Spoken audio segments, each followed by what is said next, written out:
Berita utama kembali bersama saya, Cindy Permadi. Saudara, debat keempat Pilpres antara tiga cawapres Minggu malam berlangsung sengit. Aksi saling sindir terjadi di pertengahan sampai akhir debat hingga memunculkan adu gimmick. Meski saling serang dan mencari kelemahan lawan, pertarungan debat cawapres 2024 berakhir dengan salaman. Lalu bagaimana drama debat terakhir cawapres ini bermula? Tampil untuk kedua kalinya, para cawapres awalnya beradu ide dan gagasan dengan tema pembangunan berkelanjutan, sumber daya alam, lingkungan hidup, energi, pangan, agraria, serta masyarakat adat dan desa. Muhaimin Iskandar, Gibran Rakabuming Raka, dan Mahfud MD tampil sangat hangat. Namun ketika pendalaman visi misi, cawapres nomor urut 2 Gibran mulai menyentil cawapres nomor urut 1 Muhaimin. Gibran menyindir Muhaimin yang dianggap hanya membaca catatan saat ditanya oleh panelis terkait subsidi pupuk untuk petani. Tak terima dengan sindiran Gibran, Muhaimin pun membalas. Muhaimin membalas sindiran Gibran dengan mengatakan yang penting bukan catatan MK. Hal ini diucapkan Muhaimin saat membahas pembangunan desa di segmen debat berikutnya. Terima kasih. Enak banget ya Gus ya, jawabnya sambil baca catatan tadi. Kuncinya di sini adalah ekstensifikasi dan intensifikasi lahan. Kemarin tahun lalu kita sudah bangun pabrik pupuk di Fak-Fak. Kuncinya untuk meningkatkan produktivitas, ya kita harus genjot kawasan industri pupuk. Terima kasih. Saya catat sedikit. Yang penting ini bukan catatan Mahkamah Konstitusi.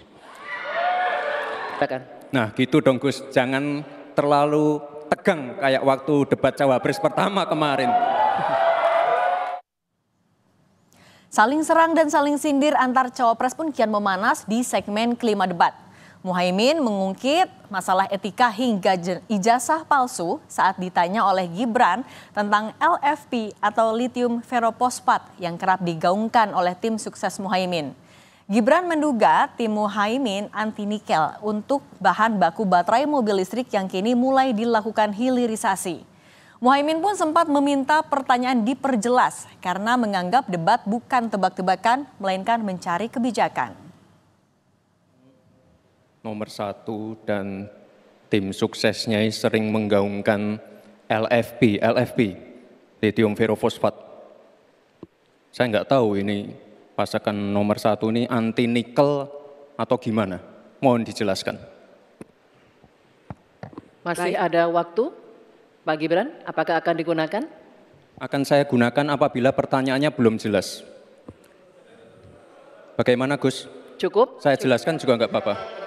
Singkatan dan terminologi mohon dijelaskan. LFP, lithium ferrophosphate. Tadi sudah saya bilang kan, lithium ferrophosphate. Itu sering digaungkan Pak Tom Lembong itu. Lithium ferrophosphate. Semua ada etikanya, termasuk kita diskusi di sini bukan tebak-tebakan definisi, tebak-tebakan singkatan. Kita levelnya adalah policy dan kebijakan. Prinsipnya sederhana. Semua kembali kepada etika Pak Gibran. Etika, sekali lagi etika. Etika itu adalah etika lingkungan. Bukan hanya etika lingkungan, tetapi etika bahwa forum ini adalah forum policy yang berharga. Jangan-jangan kalau kita tebak-tebakan definisi di sini, saya ragu. Kita ini levelnya SD, SMP, atau jangan-jangan ijazah kita palsu semua di sini. Tak hanya dilakukan kepada Muhaimin, Gibran menggunakan istilah yang jarang didengar saat bertanya kepada Mahfud. Saat itu Gibran meminta solusi kepada Mahfud terkait greenflation atau naiknya harga barang ramah lingkungan karena permintaan bahan bakunya tinggi. Hal ini membuat moderator mengingatkan Gibran untuk menjelaskan maksud pertanyaannya. Gibran kemudian menjawab dengan menyentil gelar Profesor Mahfud MD. Bagaimana cara mengatasi greenflation? Terima kasih. Masih ada waktu, Bapak Gibran. Aturan, istilah. Kami sampaikan kembali terminologi atau singkatan, mohon untuk dijelaskan. Enggak, tunggu. Silakan dilanjutkan. Masih ada waktu. Ini tadi tidak saya jelaskan karena kan Beliau kan seorang profesor. Sesuai dengan Oke, greenflation adalah inflasi hijau. Sesimpel itu. Mengatasi inflasi itu tentu yang paling gampang kan kebijakan-kebijakan. Diatur saja jatahnya. Di sini kan harus ada data. Kecenderungannya di sini begini, kebijakannya harus begini. Kecenderungannya di sini begini, kebijakannya harus begini. Nah, itulah yang kita pahami tentang ekonomi hijau, ya, inflasi hijau dan sebagainya dan sebagainya. Seakan tak puas dengan jawaban cawapres nomor urut 3 Mahfud MD, Gibran pun mulai membuat gimmick. Gibran berakting seakan-akan mencari jawaban Mahfud yang tak ia temukan. Gibran menyebut bahwa jawaban Mahfud tak ditemukan. Mahfud kemudian membalas sindiran Gibran dengan pedas. Mahfud bahkan menganggap jawaban Gibran ngawur hingga menyebutnya recehan yang tak layak dijawab.